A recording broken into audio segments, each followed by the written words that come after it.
Capítulo 1035 de One Piece, o último de 2021, oficialmente falando. O 1036 deve vazar ali entre o Natal e o Réveillon, mas vamos focar no 1035, Zoro vs King, a finalização da luta do Zoro. A gente pode interpretar assim, porque esse capítulo teve uma estrutura parecida com o anterior, que foi a finalização da luta do Sanji vs Queen, confirmada no início do 1035, e a gente vai comentar o final de Sanji vs Queen. Então eu acredito que no 1036 já tenhamos aí, né, uma confirmação da derrota do King e o Zoro desmaiando, né, porque o cara já tá no round 2 por conta do remédio dos Minks. Então vamos lá, gente, peço encarecidamente o seu like, se inscreve aqui no canal, ativa o sininho, deixa teu comentário, compartilha esse vídeo, tudo isso é de graça e é muito importante para o engajamento do canal. Você pode ir além, manda Pix, tá aí na descrição, seja membro aqui no YouTube, participa do Apoia-se, compra pelo meu link da Amazon, escuta o Oden! O nosso podcast, já temos o primeiro episódio com Homem-Aranha Sem Volta Pra Casa. Todos esses links você encontra aí na descrição. Beleza? E vamos lá para a história de capas! Sim! Temos uma nova história de capas, a 25ª de todo o One Piece. Lembrando que a primeira foi do Bug, a segunda foi do Kobe Mapple. Quantas coisas aconteceram, né? E agora, aparentemente, a gente tem uma capa focada na Germa 66. Será? Porque, tipo, o título dessa capa não é sobre ninguém ainda. A história de capas de curta duração, número 25. Fujam da ilha Whole Cake. Mas todo mundo estava fugindo. O Capone, o Caesar Clown, a Germa 66, os Piratas do Sol. Toda essa galera precisou fugir. Já tivemos uma história de capas do Capone. Eu não creio que teríamos uma focada no Caesar Clown, que o Oda pode estar enganando a gente. Vai que o Caesar Clown tá aí, né? Conseguiu se esconder no castelo da Germa 66. Então, será que essa capa será dividida entre Germa 66, Piratas do Sol, Caesar Clown, ou terá um foco na família do Sanji? Eu acho que seria interessante para ver os movimentos deles, né? Então, muito me interessa. Já é uma promessa muito bacana para 2022. Caramba, gente, 2022. Veremos o final de um ano, o Entre Sagas, porque agora só falta Big Mom e Kaido, velho. 2021 foi o ano de derrotar Tobiropo e Calamidades, né? Então, quando a gente começa o capítulo, temos as consequências do chute do Sanji.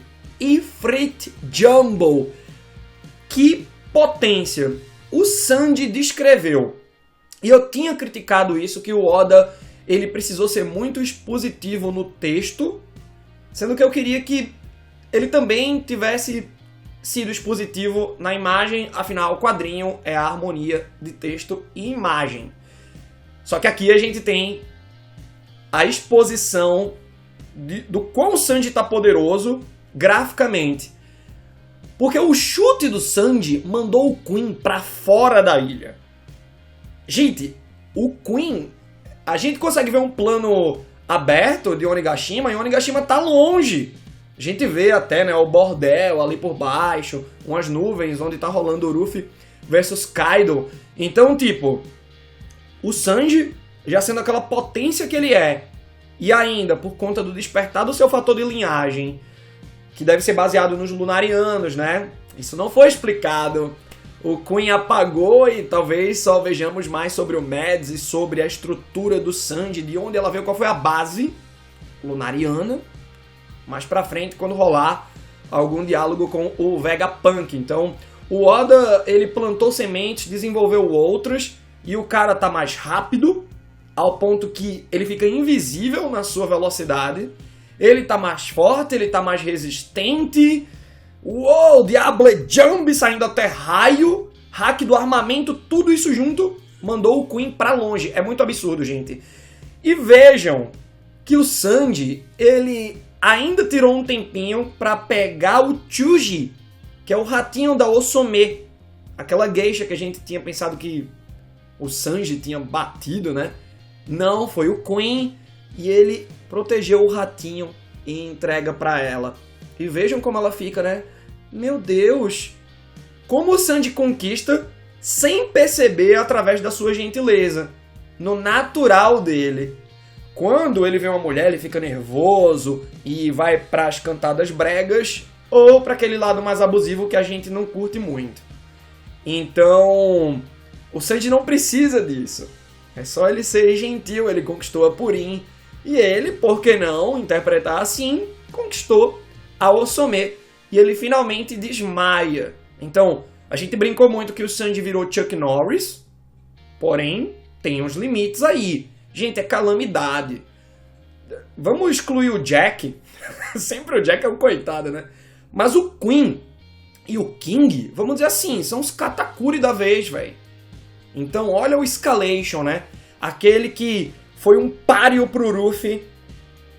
O grande antagonista do arco anterior. Agora são páreos pro Sanji e pro Zoro. E o nível do Ruffy aumenta. É impressionante essas primeiras páginas. E aí a gente vai pro Zoro versus King. E o Zoro já começa fazendo o King sangrar. O Zoro entendeu como é que funciona, né, certas características de resistência e de velocidade dos Lunarianos. Porque quando o King extingue suas chamas, ele fica mais rápido, porém a sua defesa baixa. E aí o Zoro aproveita esse momento, que é perigoso, ele tem que superar a velocidade do King, mas ele consegue aplicar dano.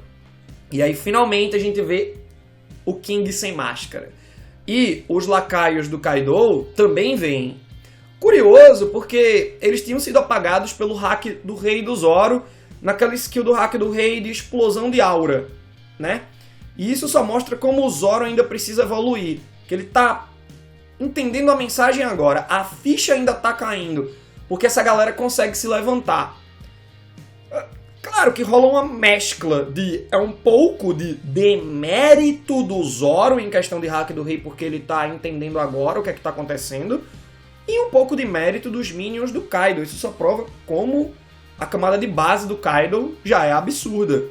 Então a galera consegue levantar e caramba, velho, olha aí, asas negras, cabelo branco, que a gente não sabe qual é a coloração, né? Até vi o anime ou alguma página colorida, mas é um cabelo branco, tá confirmado pelo texto, e pele marrom. Se você dá essas informações pro governo mundial, você ganha 100 milhões de berries. Gente, isso é muita coisa, é muita coisa.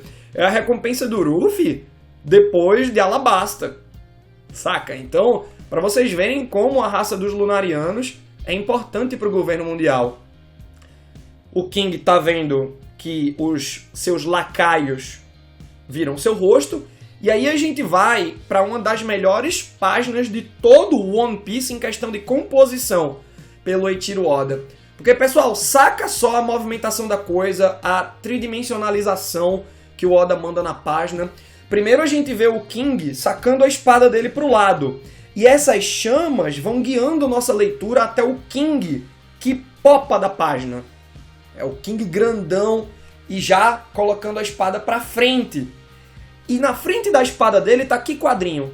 Os lacaios sendo ameaçados pela espada, que não tá bem na frente deles, mas na quadrinização está. Vem como é genial? E aí a gente vai seguindo e o King manda um golpe de dragão, que já não é mais fogo apenas, é magma também. Então rola um caráter de superar um pouco das skills do Akainu pro Zoro. E aí o King queima a galera. Gente, que página! Vocês sabem que eu falo de vez em quando que o Eiichiro Oda, ele se a gente compara com mangakas mais modernos, como Furudate de Haikyuu e Horikoshi Kourei de My Hero Academia, o Oda fica aquém em quadrinização, em questão de composição de uma página mesmo, sabe? Claro que o Oda desenha muito bem, escolhe ótimos ângulos, eu tô falando de composição de página. Essa aqui, incrível, incrível. O Oda veio pra calar minha boca, e eu gostei. E aí a gente já vê que o Zoro tá lá em cima vendo tudo aquilo, né? Pô, você tem tempo pra fazer isso? Então vem pra cá. E aí o King vai pro modo Pteranodonte de novo, né?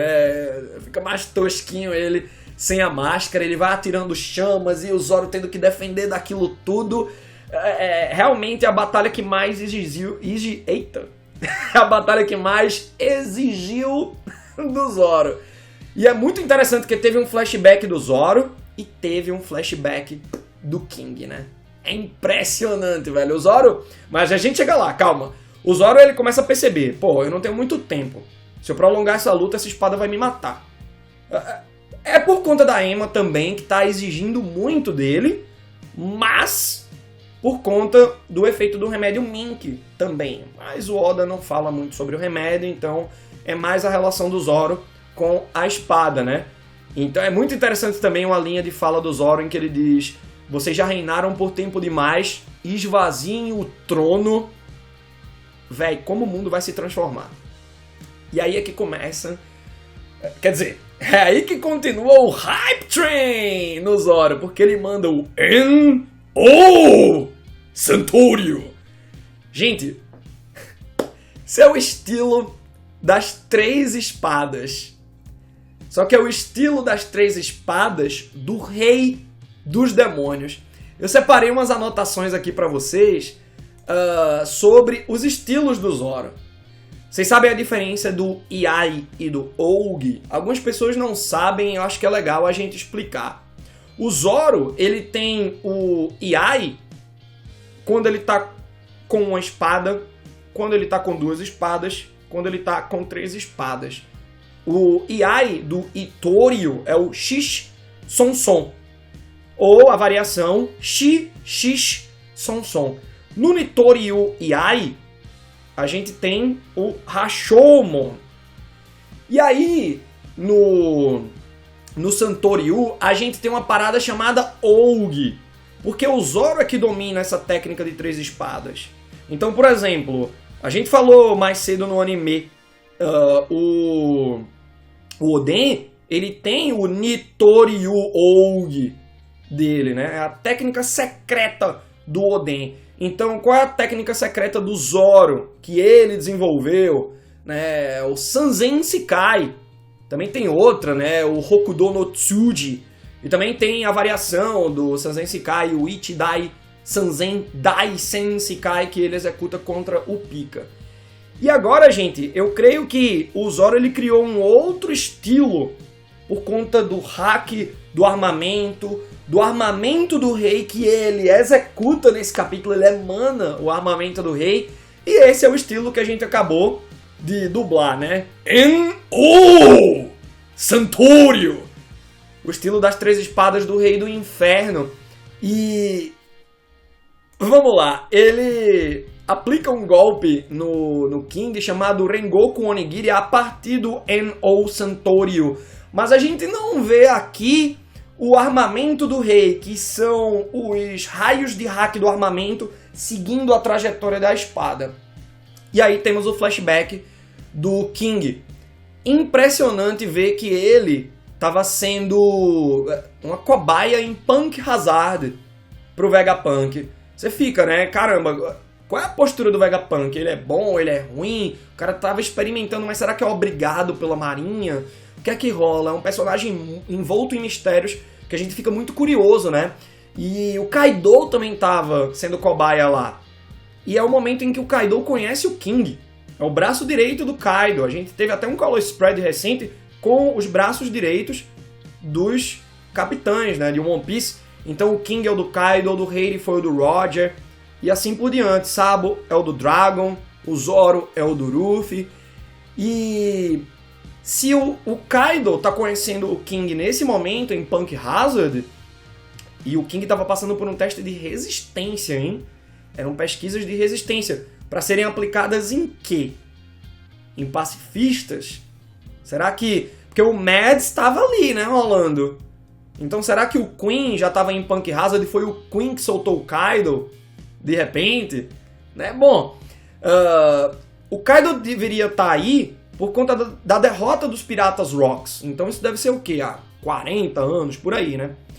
Então os Piratas Rocks foram derrotados pelo Roger, ir pelo Garp, e aí o bando se desfez, né? Alguns devem ter conseguido fugir. E o Kaido tá aí. Lembrando que ele foi preso algumas vezes, conseguiu se soltar. Mas isso, ó, das antigas, velho. Muito legal, né? Então você vê que o Kaido, ele tá presente no flashback do Oden, ele tá presente no flashback do Yamato, tá presente no flashback do King, e eu acho que em 2022 ele vai ganhar um flashback dele. Aí a gente vai entender as conexões, a motivação dele também. E é muito legal, né? Porque o King, ele pergunta, você consegue mudar o mundo mesmo? E o Kaido diz, só eu posso mudar o mundo. Qual é o seu nome? Albert. É o nome do King na romanização da tradução PTBR da Manga Plus, né? Então o Kaido batiza ele de King, você é meu braço direito, vou ser o rei dos piratas. E aí continua a luta do Zoro versus King e a gente vê aquele mesmo golpe do King em que o fogo vira magma. Karyudon! E o Zoro, o Oda, ele é bastante expositivo através da linha de fala do Zoro. Essa chama parece magma. Então tem um peso maior. E aí o King ainda vem... Velho, o King gira no próprio ar e manda um golpe no Zoro que defende, só que vem aquela espada dentada do King. Ele já ia tirar as espadas do Zoro de novo. Muito louco, né? Porque a espada do King meio que se retrai. Ele aperta um botãozinho, eu queria saber como é que é essa dinâmica, né? E aí o Zoro, pô, aquilo de novo, e eles se afastam com raios do hack do armamento. O que é isso? É o armamento do rei. E por mais que o Zoro já tenha falado antes do estilo NO e a gente tenha visto raios do hack do armamento saindo da espada dele, agora a gente vê a técnica sendo aplicada de uma maneira bem efetiva. Ele não avançou. Ele mandou tanto hack do rei ali que foi o armamento do rei e ele se afastou do King. E aí vem o chute do King. E aí é que a gente vê o hack do armamento na espada e ele manda o Yakodori. Esse golpe já teve um caráter de armamento do rei, mas corta o King. Então, gente, não mostra muito bem se tocou ou não, para ver se foi um golpe de armamento do rei aplicado efetivamente. Mas é o Zoro já assimilando. E ele já mandou o armamento do rei, isso é fato, quando ele se afasta do King. E claro, ele manda no final, mas a gente vai chegar lá, certo?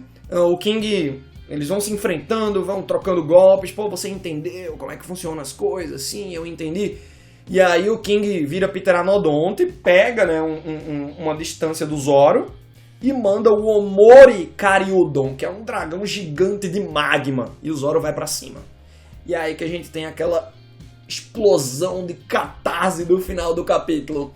Porque ele manda, gente, se liga, é o N.O. Santorio, que a gente já comentou bastante. E ele fala Ipyaku Sanjou, os 103 sentimentos. E aí é que vem o golpe final, o Hiryu Jigoku. É o inferno do dragão voador, os 103 sentimentos do inferno do dragão voador, velho. O Zoro, ele não cortou uma parte do dragão, ele foi picotando o dragão todo. E quando ele pega impulso, você já vê o armamento do rei seguindo ele e ele detona o King. Algumas pessoas estão achando que o braço do King foi cortado. Não dá pra ver, gente, porque, tipo, tem um raio saindo ali do meio do golpe, mas não dá pra ver. O que ficou claro foi a asa do King, que foi cortada. E é interessante porque o Oda, ele tem essa nomenclatura pro Sanji e pro Zoro de as asas do rei. E uma das asas do Kaido foi cortada. É impressionante. Então, como eu disse no começo do vídeo, eu acredito que no começo do capítulo 1036, que oficialmente é o primeiro de 2022, será o Zoro, tipo, constatando: derrotei esse cara, posso descansar agora, é contigo, Luffy. Fiz minha parte. Como fez bem feito. Porque tancou Hakai do Kaido e da Big Mom lá em cima e ainda derrotou uma calamidade de Yonkou, né? A mais forte. Eu acredito muito que o King é mais forte que o Queen. Gente, impressionante ver o menino Zoro se transformando nesse homão, né? Que massa acompanhar a jornada do Zoro e ver até onde ele foi. E Se o Zoro termina o ano com o armamento do rei, vem mais alguma coisa pro Luffy na batalha contra o Kaido. Porque o Luffy ele tá com o Ryuou, o Luffy tá com o armamento do rei. Então em questão de técnica, o Zoro tá ali pau a pau com o Luffy, velho. Em questão de poder, não. Em questão de leque de técnicas a partir do hack, sim. Mas o Luffy sempre tá um nível acima do resto do bando. Então eu acho que o Luffy ou vai mostrar uma nova forma do Gear Force, ou despertar, ou Gear 50. Se o Oda já flertou com o despertar do Law e do Kid contra Big Mom, é porque vem o despertar do Luffy contra o Kaido. Vamos ver o que é que isso vai... como é que isso vai transformar o corpo dele, os arredores, e como é que vai ser a dinâmica da batalha contra o Kaido. Agora vocês sabem que temos uma recompensa no Apoia-se em que você pode me mandar áudios sobre os últimos capítulos. Tem gente aproveitando muito esse momento. Vamos escutá-los. Capítulo 1035 de One Piece. Que capítulo pro Zoraço! Zoro, Zoro, Zoro, Zoro, Zoro! Incrível, incrível a forma que foi conduzida a luta por Oda. Simplesmente eu amei cada detalhe da luta. Desde o flashback até a conclusão, com o Zoro partindo o dragão ao meio. Não o dragão que a gente queria, né? Kaido. Mas o seu braço direito, King das Chamas. O cara, o homão, Geralt de Rivia do mundo de One Piece. Simplesmente perfeito esse desfecho de luta. Tanto para o Sanji no capítulo anterior, como para o Zoro nesse capítulo. Oda, você é um gênio, é o melhor. Gente, 2022 promete demais. Viveremos mais um ano juntinhos aqui, vivendo o One Piece em sua potência máxima aqui no All Blue. Ano que vem o All Blue fará 10 anos e a gente vai comemorar no Japão. Começando por Kumamoto, a terra natal do Eiichiro Oda, caçando as estátuas de bronze. Vamos cruzar o país até Tóquio. Eu tô muito grato. Muito obrigado por tudo que vocês fizeram por mim. Quem ajudou sabe. Muito obrigado. Principalmente vocês que ajudaram nesse 2021. Feliz Natal e um feliz ano novo pra vocês. A gente vai ter muito conteúdo aqui ano que vem. É a Blue, é Matheus Joyboy na Twitch e agora o Oden em forma de podcast. Feliz festas, meus queridos. Fiquem em paz.